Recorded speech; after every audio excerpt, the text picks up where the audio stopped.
गया अपने कराची शहर के अंदर लेजेंड के सिर्फ विजिट करने के बाद आग कैसे बुझी अल्लाह के हुक्म से।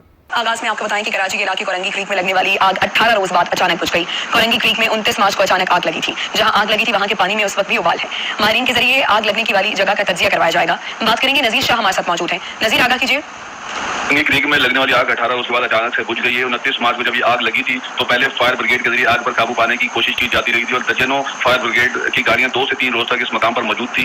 लेकिन आग जूं की तू थी, जिसके बाद फायर ब्रिगेड को काम की बताया गया था कि इस आग को पानी के जरिए नहीं बुझाया जा सकता, बल्कि जितना इस पर पानी मारा जाता है वो और ज्यादा भड़कती है। तो बताया जाता है कि यकीनी तौर पर इसके अंदर कोई केमिकल या कोई ऐसी चीज है जिसपे के लिए तकनीकी माहिरीन को बुलाने का फैसला किया गया था। और आग से निपटने के लिए जो हुकूमत सिंध है वो संगीन सूरत से निपटने के लिए मुस्तकिल मुतल्लिका इदारों से राब्ते में थी। इसे हंगामी सूरत डिक्लेयर किया गया था और रोजाना की बुनियाद पर सूरत हाल का जायजा लिया जा रहा था। और आग की तहकीकात के लिए वजारत तवानाई ने आला सतही कमेटी भी कायम की थी, जिसमें OGDCL, PPL और PRL के तजुर्बेकार माहिरीन शामिल थे। जबकि दूसरी जानिब गुज़श्ता रोज अमरीकी माहिरीन की खिदमत भी हासिल की गई थी और जदीद आलात भी मंगवाए जा रहे थे ताकि इसका दर्जा हरारत और दीगर चीजों को मालूम किया जा सके और मजीद इस पर कार्रवाई की जा सके। लेकिन 18 रोज के दौरान आग की शिद्दत में बिल्कुल भी कमी नहीं आई थी और आग की शिद्दत और गैस का जम के बाद बल्क गड़ा भी मजीद फैल गया था। और जहाँ आग लगी थी वहाँ आज सुबह अचानक से 6 बजे के करीब आग बुझी है। लेकिन पानी में इस वक्त भी शदीद उबाल है, पानी उछल रहा है, बल्कि ऐसा लग रहा है कि अगर इस पर कोई भी फ्लेम लगा तो शायद दोबारा भी आग लग सकती है। लेकिन अब माहिरीन यहाँ पर दोबारा जाकर इस जगह का तजिया करेंगे और देखेंगे कि इसकी आग लगने की वजूहात क्या थी, क्योंकि जब आग लगी थी तब तो बहुत ज्यादा मुश्किल का सामना था। लेकिन अब इस पर बाकायदा एक रिपोर्ट बनाई जाएगी कि इस आग जब लगी थी तो उसकी वजह क्या थी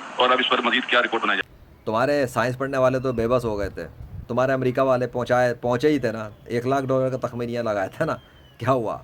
उनकी कोशिश से पहले आग बुझ गई। हैरानी तो नहीं हुई तुम्हें कि ये क्या हुआ? ऐसा लगा कि बीच में किसी ने आके इंटरफेयर कर दिया है ना। वो लेजेंड का खुदा ही है जिसने ये किया है। लेकिन कब किया?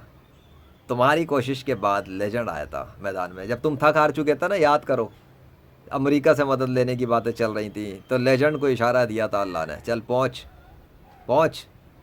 फिर देख लेजेंड पहुँचा, वीडियो फुटेज बनाया। वहाँ पे वो चौकीदार था ना, और वो था वो जो सिक्योरिटी में बैठा हुआ था गार्ड, और वहाँ जो चारपाई पे बहुत सारे लोग बैठे थे और फायर ब्रिगेड की गाड़ियाँ खड़ी थी, सब कुछ था ना। उन्होंने देखा था ना, उनसे पूछना। एक नकाब पोश आया था वहाँ पर, हाँ नकाब पोश निंजा आया था, निंजा, अल्लाह के फजल से।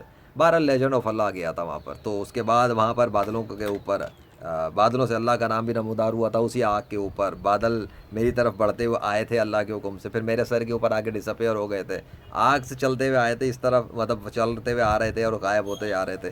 तो बड़े अजीब व गरीब मंजर थे, पता नहीं लोगों ने देखा नहीं देखा। लेकिन वो अपने इंजीनियर मोहम्मद अली मिर्ज़ा को कहना, जो बाबा को बड़ी बकवास करता है ना, अब उसकी तो बुजुर्गी स्टेक पे बड़ी बुरी तरह लगा है। पहले भी लगा चुका था मैं, ठीक है ना, अभी भी लगा दी अल्लाह की मदद से।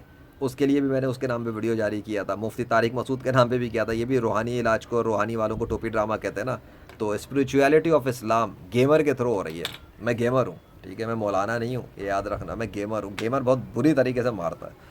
सो अब देख लो अशर, तुम्हारे मीडिया वालों को भी नहीं पता ना किसने किया। मैं बता रहा हूँ, मैं गया था और अल्लाह के हुक्म से हो गया।